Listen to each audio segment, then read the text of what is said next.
In this video, how to download and install 7-Zip in Windows 11. Open your web browser and go to the official 7-Zip website. Link given below in the description. You should see different versions available for download. Choose the appropriate version for your operating system.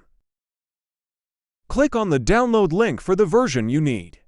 This will start the download process.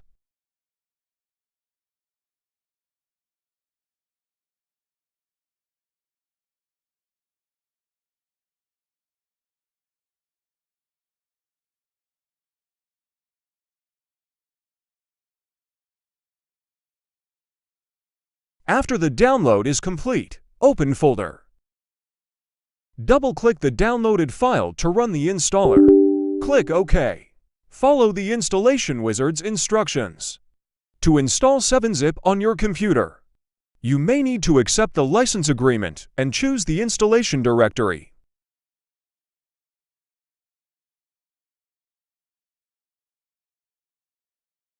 Once the installation is complete, 7-Zip should be ready to use.